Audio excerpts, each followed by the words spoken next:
أعوذ بالله السميع العليم من الشيطان الرجيم بسم الله الرحمن الرحيم الحمد لله رب العالمين والصلاة والسلام على رسول الله. Chers lecteurs, téléspectateurs, si on peut le dire ainsi, du média L'autre regard, nous sommes avec notre cher Oustaz Taqiyuddin. Oustaz, salam alaikum. Wa alaikum salam wa rahmatullahi wa barakatuh. Inch'Allah. Merci pour nous avoir reçus dans vos locaux. L'honneur pour moi. D'accord. Alors, comme je le disais à l'entame de mes propos, c'est justement sur cette thématique portant sur le kémétisme. Voilà, mais nous allons traiter ce sujet-là sous la bannière de l'islam. C'est notre religion. Alors, c'est à la lumière de l'islam qu'on va essayer de faire la compréhension. Alors, nous avons vu que vous avez déjà traité de ce sujet plusieurs fois. Vous avez été invité, vous avez apporté des démentis ou un certain nombre d'éclairages sur la question. Alors, jusqu'à ce que vous qualifiez ça de néo-kémétisme.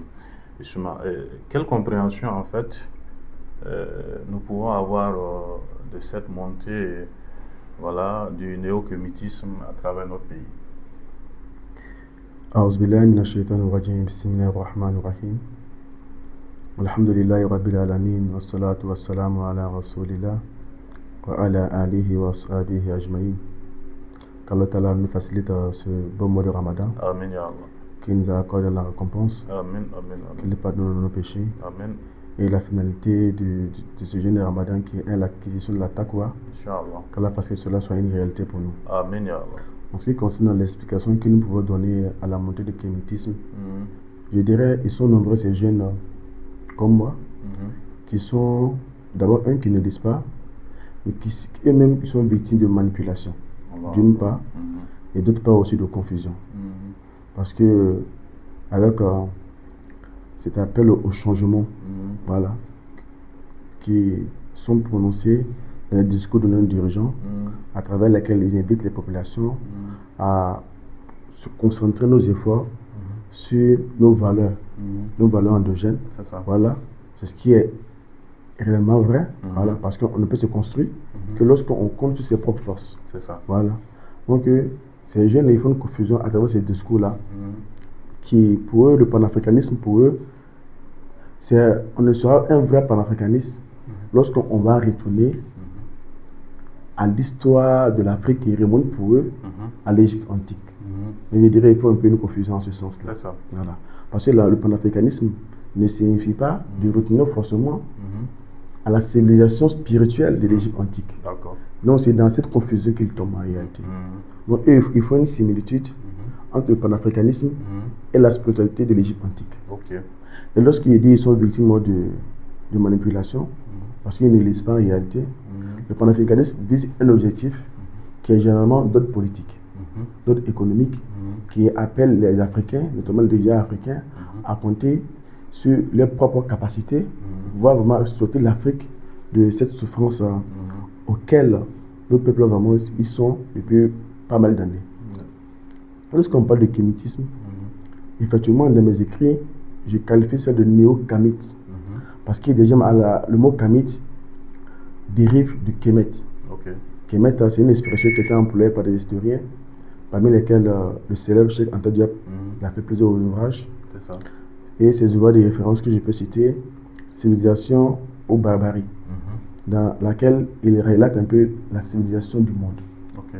Il dit que dans ce document, il veut montrer que l'Afrique n'a pas été en marge de la civilisation de l'humanité, comme certains pensées européens ou occidentaux voudraient le faire croire.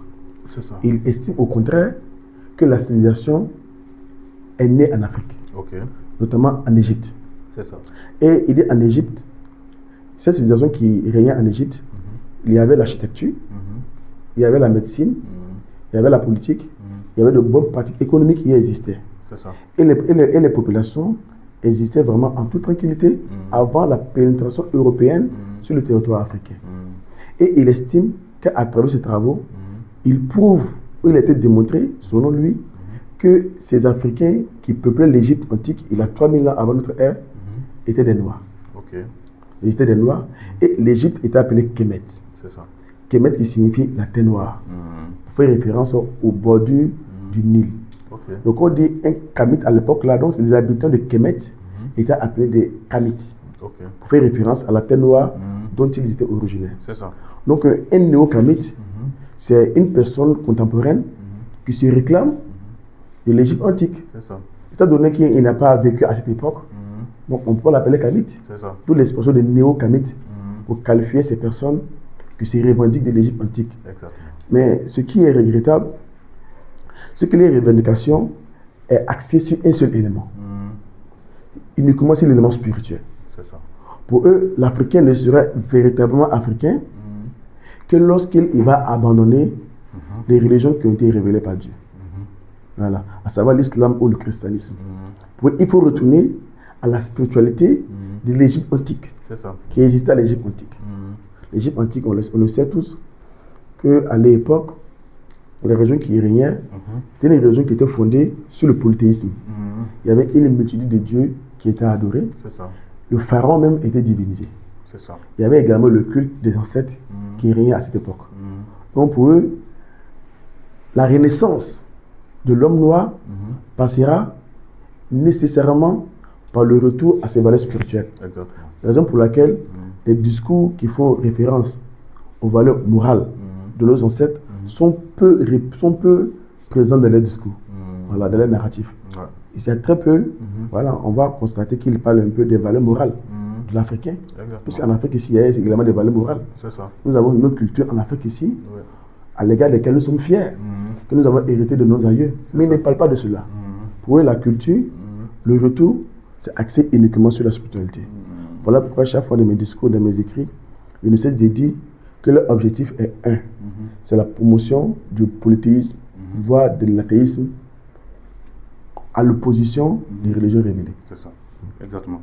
Merci pour cet éclairage. Justement, pour pouvoir mener à bien ce combat, alors qu'est-ce qu'ils font? Ils sont arrivés aujourd'hui à joindre dans leur dynamique les chefs traditionnels, ou je dirais certains chefs traditionnels de certaines localités, si on va prendre le cas du Burkina, qui, à mon sens, aujourd'hui même, certains se retrouvent confus dans cette lutte-là, dans cette promotion de ce qu'ils sont en train de faire, parce que très souvent, nos chefs traditionnels, par rapport à leur culture ou leur rite, ils ne se retrouvent même pas dans cette histoire de l'Égypte antique. Donc il y a une confusion quelque part. Est-ce qu'il n'y a pas une instrumentalisation des chefs traditionnels pour faire la promotion de ce que vous appelez le retour à l'athéisme en fait? Effectivement, mais il faut cette instrumentalisation des chefs pour attirer la masse vers cette mouvance.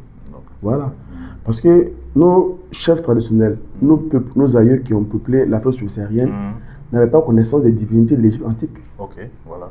Les valeurs qui régnaient, les valeurs spirituelles qui régnaient de l'Égypte antique n'étaient pas représentatives de toute l'Afrique. Voilà. Chaque compartiment de l'Afrique avait ses valeurs spirituelles propres à elle. Voilà, ça c'est une réalité. Et cela a été prouvé par les historiens, notamment si vous lisez l'encyclopédie Histoire générale de l'Afrique au volume 3.